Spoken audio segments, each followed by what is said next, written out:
To paraphrase the great Arnold Schwarzenegger, he'll be back.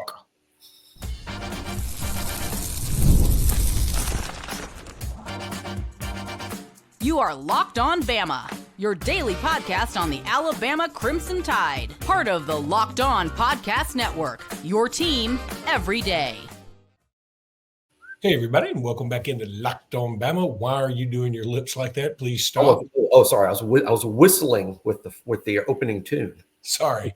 It's one of my favorite songs, especially since we entered the top 200 on iTunes. I've been whistling it every day.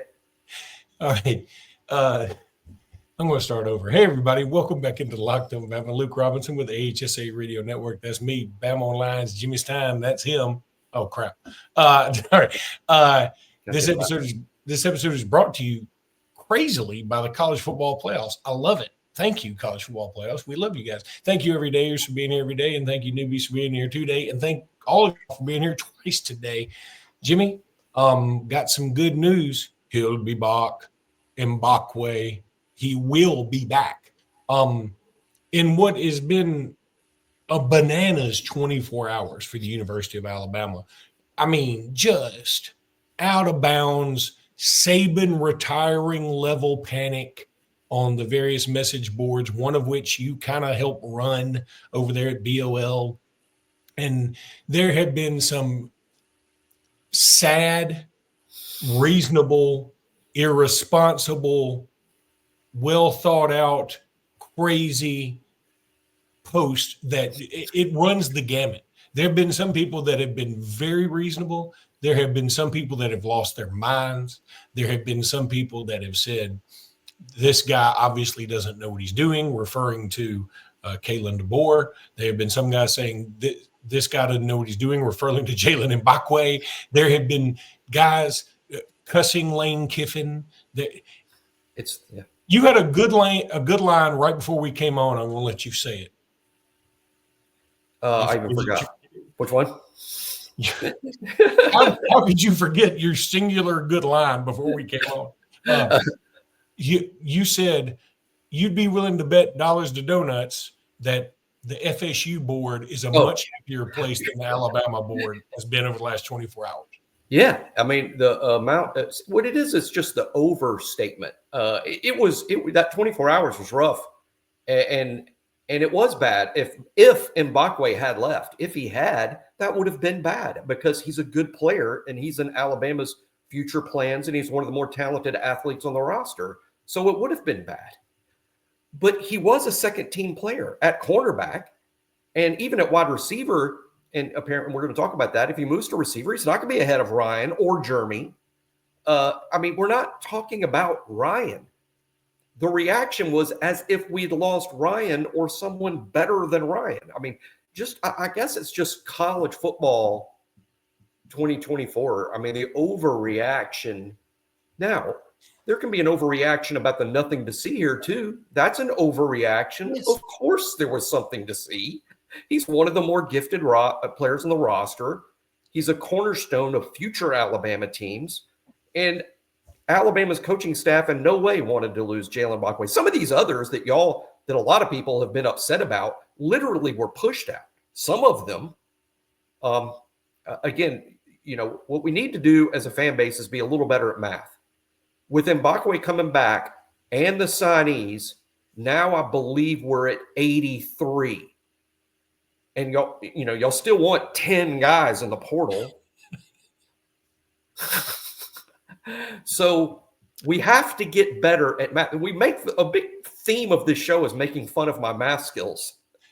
But I'm at graduate level addition and subtraction compared to a lot of Alabama fans who think every player that leaves is the end of the world, when in fact, Alabama needed that very much to happen. Now, Mbakwe, no. A couple of others, no. They didn't want Devontae Smith to leave.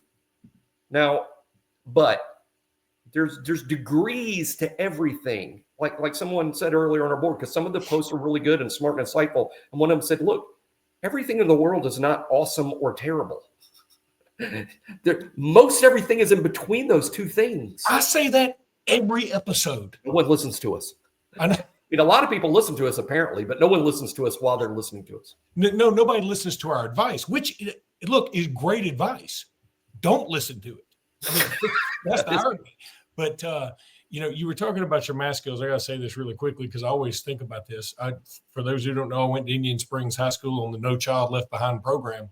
And because it is famously a fantastic high school, and I am famously not smart. And I'll never forget when I got there, like my sophomore year, I think I was it was my freshman year, my first year, I think it was. I was in a class and in one of the math classes, and there was a foreign exchange student from Japan in there who literally spoke no English. And I'm talking about, I got in there and I was like, okay, well, I mean, because I was already intimidated because everybody was smarter than me. And I was like, okay, I think I can beat this guy. A week later, he was 4 classes ahead of me. They were like, we have grossly misplaced you. They should have said the same thing to me. We have grossly misplaced you and moved me down. We should have been 8 classes apart. He'd go up 4, I go down 4. But anyway, we always talk about math skills. I always think about that. But I've got a lower point than you. I mean, my low point, I think I was actually in college. I think I was a freshman. I might have even been older. My dad owned a trucking company, and he had a bunch of trucks, commercial trucking company. God, I hope so. Yeah. There had to be, but yeah, it was commercial. It wasn't a hobby. And I don't know. We were making conversation, and there was 4 of us in the car, and we're making conversation, just family in the car. And he was moaning about or talking about the bill came that month for the tires, the tire bill. And when you have, I don't remember, something like 38, 40 trucks.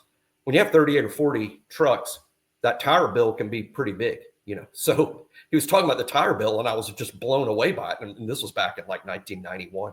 And I was blown away by it. And I was kind of contemplating what that number was. I'm like, it's that much per month? You spent that much per month on tires? So how many tires are on those things? And he said, well, they're called 18-wheelers. Yeah. That's when he knew you wouldn't be taking over his business. That's when we knew maybe owning a trucking company wasn't for me. I had to ask, but I did. I'm like, he's like, well, they're called 18-wheelers. I'm like, oh yeah, 18. Well, going back to what we're saying about, not everything's amazing, not everything's awful. The truth is in the middle. We always say that. But you know what it's also like when you talk about Devontae Smith, okay? Who we're fine. We like Devontae Smith. We do. We would have loved for him to be back. It would have been awesome for him to be back next year.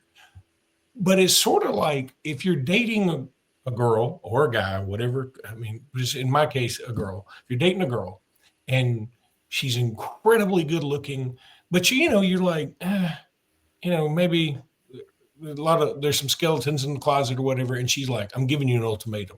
We either get married or we break up. And you're probably breaking up. And I mean, if Devontae Smith comes to you and goes, hey, Notre Dame wants to give me $1 million or 800,000 or whatever it is. And Alabama's like, we're going to give you 300. Well, it's either 800 or the highway. Enjoy South Bend.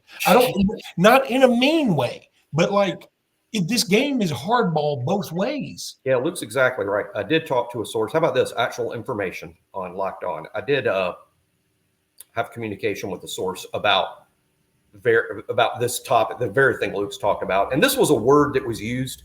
And let's go with this word, because this was the word, the phrase that stuck out to me. Cost benefit analysis. What's it going to cost to keep someone, and is it worth it compared to what else we could spend that money on? It's a cost benefit analysis that's done on players. Okay. So, when there is an offer and I'm leaving unless I get X, and they're like, well, we match. I mean, what's the cost benefit analysis here? So they're not dummies. I mean, me and Luke are dummies, but they're not dummies in that football building. Yay, Alabama, the people running this show, they're not dummies. They don't have unlimited resources. But for those that think Alabama just doesn't spend, I just point to the recruiting rankings where Alabama sits third. You do not finish third without spending significant money in 2024. So they spend significant money. I guess some believe that no one in Major League Baseball spends any money on free agents except the Yankees or maybe the Dodgers. But other teams spend too. The Alabama's not the Yankees or the Dodgers, and I know that upsets some people, but they're highly competitive. They're highly competitive. Other teams win the World Series too because they spend their money smartly. Well, in fact, a lot of other teams beside the Yankees win the World Series. I don't think the Yankees have won the World Series in years. I don't think. Who won it this year? I don't even remember. The Dodgers did win it this year. They had a ginormous payroll. But the Dodgers, and they've won it recently in the last couple times, the last several years. Or the last 3 years. But for a long time, they stunk. And I mean, again, if you mismanage your money, it doesn't matter. I mean, we've seen banks fail. So I'm saying, and that's almost impossible. They have money right there just use that. The Braves won the World Series in 2021 and haven't since, and they have a much higher payroll right now. The Braves payroll today is much higher than it was in 2021, and they won the World Series that year. So it's about spending your money smartly and not just. Now, it'd be nice to be the Yankees or Dodgers. I understand people want to do that. But I'd also ask those people, who are the Yankees and Dodgers of college football? You could say Georgia. Well, Georgia doesn't spend the money that Ohio State, Oregon, Texas. There's even Ole Miss in the portal. Way outspends Georgia in the portal. I want to talk about Ole Miss when we come back, Jimmy. That's interesting. We're going to keep talking Mbakwe because that's the story, and it may lead to more stories. And Damon Payne. And Damon Payne, you're right. We're going to talk about him. But right now, we're going to talk about FanDuel because that's the #1 sports book in the country, no doubt about it. Get ready to tackle the NFL action with FanDuel, America's #1 sports book, because right now, new customers can bet $5 and get $150 in bonus bets if you win. The FanDuel Sportsbook app gives you everything you need to place live bets on the NFL all in one place. So when you get a hunch in the middle of the game, you can check out the latest stats, view live play-by-play, and so much more on the same page where you place your bets. Just visit FanDuel.com to join today. You'll get started with $150 in bonus bets if you win your first $5 bet. That's FanDuel.com. Never waste a hunch and make every moment more with FanDuel, an official sportsbook partner of the NFL. Now I'm going to tell you about Prize Picks because they're back, baby. Yeah, we love Prize Picks. You love Prize Picks. Don't pretend like you don't. It's the best. And if you go download the app today and use code LOCKEDONCollege, you'll get $50 instantly after you play your first $5 lineup.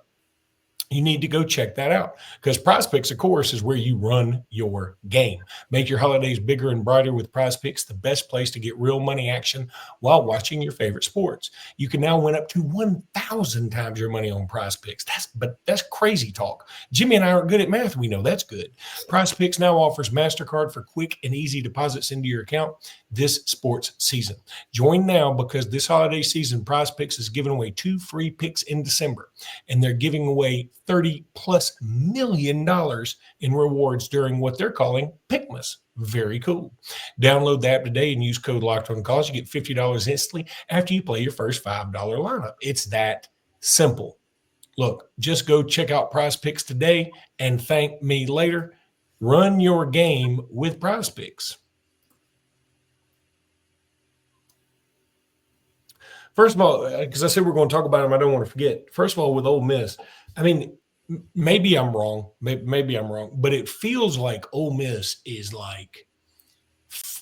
shoveling money into this thing right now for the short term in hopes that later on that will generate more money somehow. Because I'm willing to bet if Ole Miss doesn't do something next year, these things may begin to dry up a little bit. Hey, do you know, you're better at looking this stuff up. Where is Ole Miss ranked in recruiting? Where Alabama's third? Yeah, I'll look it up real quick. You just keep going. Because this is what I mean is this is about allocation. When someone's like, how's Ole Miss spend all this money? Like they have so much more money than Alabama. Really, it's about 17 allocation. Okay, 17. And where's Alabama on that list you're looking at? I'm sure third, correct? Third with on 3. And, you got to remember, too, 17 is a little bit probably it's good. Don't get me wrong. But I'm saying it's probably skewed by the fact that they probably overplayed for Caleb Cunningham is my guess. Okay. So Ole Miss is 17th in high school recruiting rankings and Alabama's third. So that should tell us, we're reading between the lines. That should tell us Alabama spent quite a bit more than Ole Miss when it came to high school football recruiting. Shouldn't that be Is that a crazy assumption? Alabama spent quite a bit more. Now, let me tell you this. Now, let's say that you're going to rank this year's transfer portal cycle after it's over. Who brought in the best guys? I'm not going to be surprised if, let's say, Ole Miss finishes third. And where's Alabama going to finish? 17th. You see what I'm saying? Alabama and Ole Miss might have similar numbers in terms of what the roster costs. But Alabama emphasizes high school recruiting and Ole Miss emphasizes the portal. And that's how you end up in roughly the same spot. But Alabama fans get very frustrated about the portal. They obviously want to finish, the top three in recruiting and the portal. And that's difficult to do.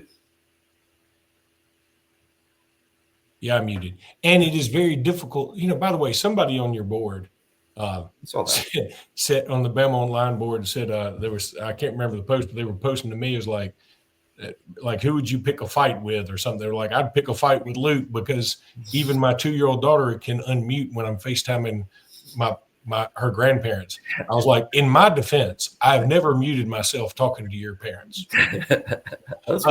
Anyway, I laughed. I don't think anybody else did, but that's okay. Speaking of unreasonable posts, I meant to put this one out there for you.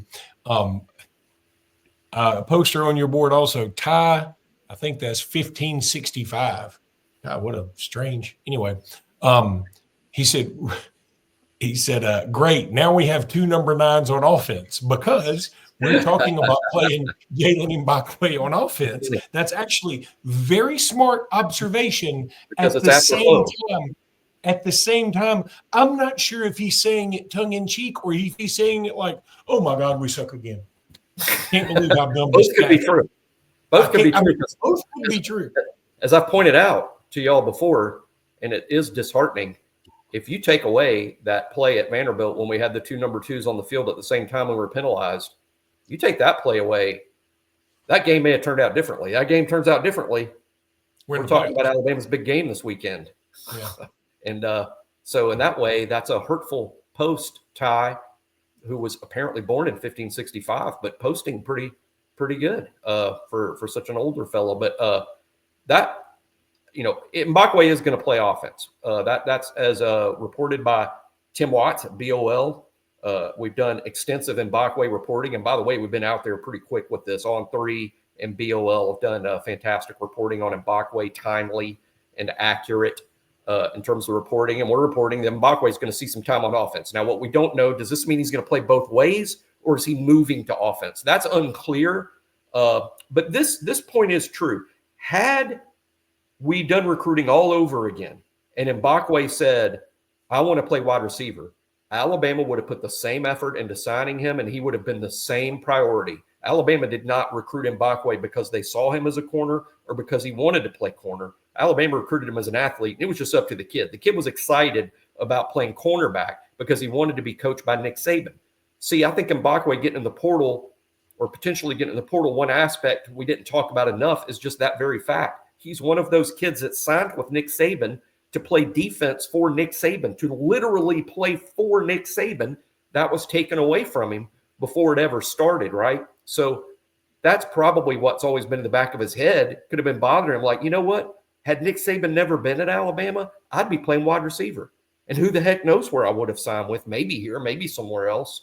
So I think that had a lot to do with it. And I do think he's going to at least play defense and offense or just offense. But he is a really good prospect as a receiver. There's no question that that's true. Now, will he play in front of Ryan and Jeremy? No. But would he be a significant threat to be in the first team rotation? Absolutely. Do I want to see him play some receiver against Michigan? Absolutely. Heck yeah. Number 1, because I think he's electric. Number 2, because we're out of receivers. I don't have anybody else. That's a good point. It is true. Charlie Potter has made this point on BOL as well, that Alabama right now, as we speak, only has 4 receivers that look healthy and ready to go against Michigan.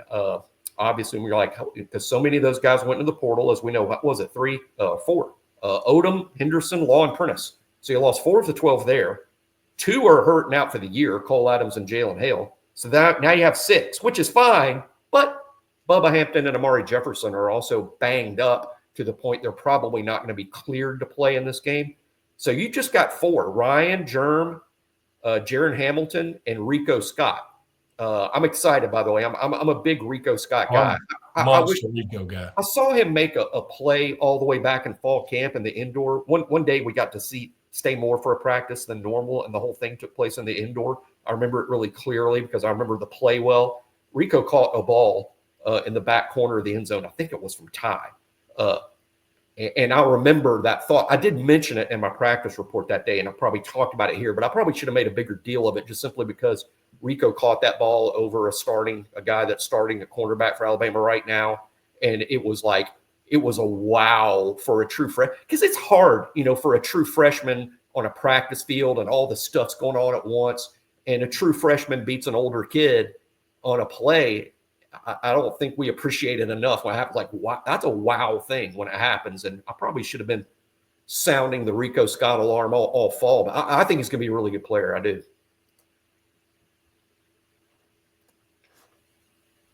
How about the college football playoffs coming up? And I know we're not in it, but it's still going to be fun. And it's that time of year. The college football playoff is back. Well, it's not back. It's like the first time ever it's like this. And with the newly expanded 12-team format, it's guaranteed to be bigger and better than ever, bringing you all the hard-hitting and high-flying excitement that you love. TNT Sports coverage of the college football playoff begins December 21st, starting with the college football playoff kickoff show presented by AT&T at 10 o'clock Central, leading into our first matchup, the SMU Mustangs battling the Penn State Nittany Lions. Then the Clemson Tigers look to upset the Texas Longhorns in a showdown at 3 o'clock Central. Don't miss a moment of the action. Watch the college football playoff presented by Allstate live on TNT, True TV, TBS, and, of course, on Max.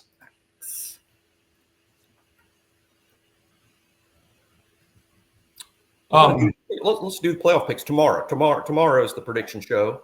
And, I'm excited about talking about those 4 playoff games. And, we're Alabama fans, but we're also college football fans. And it is a big deal. This is historic, the first 12-team playoff, and I hate it. We're not part of it. We should be. Not just Jimmy's opinion. Do we have to go over this again? It's the AP poll's opinion, the coaches' poll's opinion, not just Jimmy's. So also Luke's opinion. But Luke's opinion, too. And I should have led with that. But BCS Computers, ESPN Strength of Record. All said Alabama should be in over SMU, all of them, not just us whiners and complainers here on Locked on Bama. But nevertheless, I'm going to watch, and I'm going to personally root for Notre Dame. Yeah, I am too, because, it makes us look better. But, okay. So, one thing about Mbakwe potentially, by the way, let's mention it before we get too deep in this rabbit hole. Damon Payne has entered the transfer portal. I think we brought this up earlier today. It happened live while we were on the air, in case you missed it. And you brought it up to me, and I just remembered it that we talked about it. So no need to even rehash that. He's in the portal, so whatever. But Mbakwe, okay, he's talking about maybe I need to play some receiver. Maybe it's because Nick Saban in there anymore, and he doesn't get to be coached by Nick Saban. Potentially. But maybe it also has a little something to do with a two-way player winning the Heisman Trophy here just the other day. Maybe. And in that regard, I think part of me is like, there have been a lot of people kill Deion Sanders verbally, not literally, of course. They have killed him verbally about, hey, he's not running the program right. There are a bunch of things wrong, blah, blah, blah. And look, Colorado's not perfect, and they've had their sad moments. But, boy, give him some credit. Travis Hunter is a freak of nature. But, there have been other dudes that I think certainly could have played two ways, and nobody else has. And Travis Hunter did it to an unbelievable level. And what this is going to do, Deion Sanders may have started a trend now. There may be other kids who are like, why can't I do that?